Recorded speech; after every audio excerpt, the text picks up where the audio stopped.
तो दोस्तों ये बात 16 जनवरी की है। सचिन नाम के एक शख्स की नई नई शादी हुई थी। वो रात को अपने 9 बजे अपनी नई नवीली बीवी को कॉल करके बोलता है कि आज मैं घर नहीं आऊँगा, मुझे थोड़ा काम भी है और दोस्तों के साथ पार्टी कर रहा हूँ, तो मैं दोस्तों के घर ही रुक जाऊँगा, तो तुम आराम से अपना खा पी के सो जाना।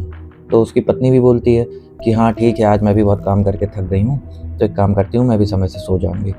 उसके बाद सचिन बड़े गुपचुप तरीके से रात को 11:30 बजे घर में घुसता है। हर चीज़ वो पहले सेट किए रहता है कि चुपके से गेट कैसे खोलना है, क्या टेक्निक लगानी है, और उसके बाद वो किसी तरह जाके बेडरूम में जाता है। तो देखता है उसकी पत्नी बीच में लेटी है, एक लड़का इधर लेटा है, एक लड़का इधर लेटा है और एक लड़का कमरे में टहल रहा है। तो उसका आगे देख के दिमाग खराब हो जाता है, वो तो बिल्कुल अनएक्सपेक्टेड सीन हो गया उसके लिए।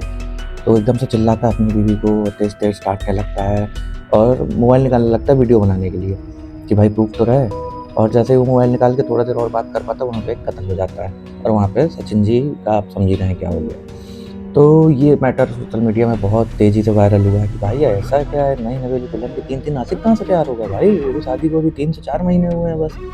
तो ये मैटर आज हम समझने की कोशिश करते हैं। अंत तक बने रहना, सबसे बड़ा सस्पेंस लास्ट में है और चैनल सब्सक्राइब कर दो। चलो वीडियो शुरू करते हैं। तो भैया ये कहानी समझने के लिए आपको थोड़ा-सा पीछे आना पड़ेगा। जुलाई 2025, जगह का नाम है उत्तर प्रदेश का एक जिला फतेहपुर, जिसमें एक गाँव लगता है गाजीपुर। तो वहाँ पे एक चंदेल जी रहते हैं जिनकी बेटी रहती है, ये श्वेता श्वेता सिंह नाम रहता है। तो वो अपनी बेटी को लेके थाने पे पहुँचते हैं। एसएचओ से कंप्लेन करते हैं कि साहब मेरी लड़की से एक लड़के ने बदतमीजी की है, दुष्कर्म करने की कोशिश की है, किया भी है ज़ोर ज़बरदस्ती।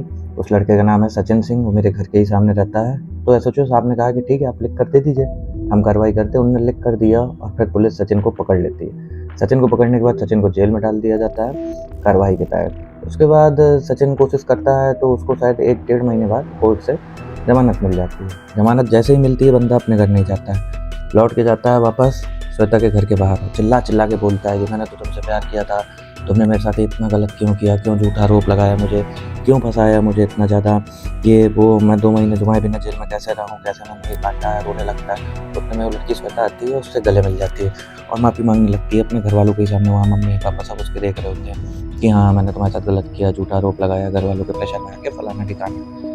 उसके बाद वो बहुत जिद करती है कि मेरी उससे शादी करा दो, लेकिन घर वाले मानते नहीं हैं। अब बेटी की बदनामी हो चुकी थी, दुष्कर्म जैसी बात थी, तो मोहल्ले में सबको पता थी, तो वो कैसे करा देते शादी, तो उसके घर वाले मान नहीं रहे थे। तो फिर ये लोग एक दिन क्या करते हैं, चुपचाप खिसक लेते हैं दोनों लोग और चले जाते हैं कोर्ट मैरिज कर लेते हैं। कोर्ट मैरिज करने के बाद एक गुजरात शिफ्ट हो जाते हैं। गुजरात में लड़का ऑटो वगैरह चलाने लगता है, ये अपने घर का काम देखती है। उसके बाद फिर सितंबर आ जाता है, सितंबर में ये वापस से उससे कहता है कि चलो वापस चलेंगे फतेहपुर। तो ये बोली नहीं नहीं, वहाँ कैसे जाएंगे, मुँह कैसे दिखाएंगे मम्मी पापा को। एक काम करते हैं वहीं आस-पास कहीं चलते हैं। तो फिर ये लोग कानपुर शिफ्ट हो जाते हैं।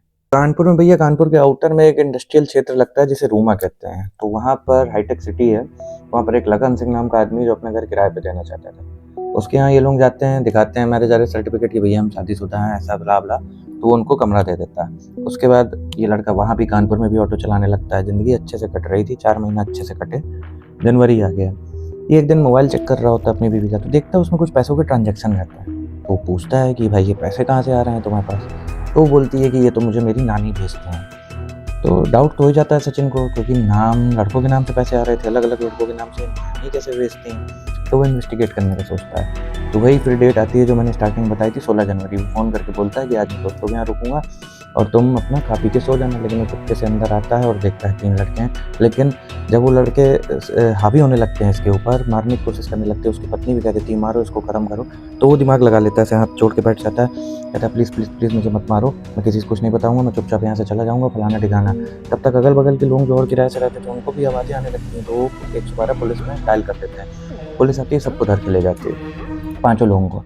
तो पुलिस जो है इन तीनों को तो अंदर बंद कर देती है लॉकअप में, तीनों लड़कों को। इंजीनियरिंग के छात्र रहते हैं तीनों। उसकी पत्नी को समझा-बुझा के भेज देती है, पुलिस वाले बहुत समझाते हैं इसकी पत्नी को, घर तक आते हैं समझाने कि जो हुआ सो हुआ, अब एक अच्छी शुरुआत करो सब।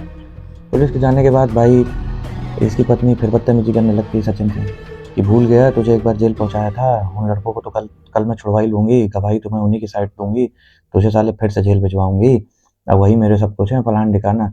तो भाई सचिन को आता है गुस्सा और दबाता है गला, और तब तक दबाता है जब तक वो मर नहीं जाती। जब उसे एहसास होता है कि वो मर गई है, तब डर के मारे भागता है। भाग के पहले कानपुर स्टेशन जाता है, बस स्टॉप जाता है। फिर जब उसे लगता है कि भाई कानून के हाथों से कोई नहीं बच सकता, तो वो चुपचाप जाके पुलिस स्टेशन में जाके सारी अपना बयान कर देता है कि मैंने क्या किया, क्यों किया, कैसे किया।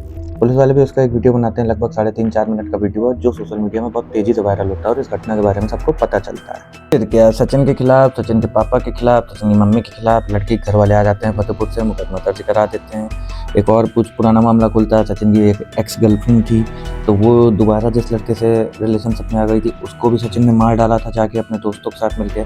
तो सचिन का थोड़ा पुराना क्रिमिनल रिकॉर्ड भी मिलता है और सचिन को वापस जेल भेज दिया जाता है। लड़की की दादी से पूछा जाता है, आप क्या कहना चाहेंगे? तो लड़की की दादी कहती है, मेरी लड़की इतनी खराब नहीं थी, ये सचिन झूठ बोल के फंसा रहा है कि 3 लड़कों के साथ थी, फलाना थी, ठिकाना थी, इसी ने मार डाला है, ये पहले भी इसने बदतमीजी करने की कोशिश की थी, तब हमने मुकदमा दर्ज कराया था।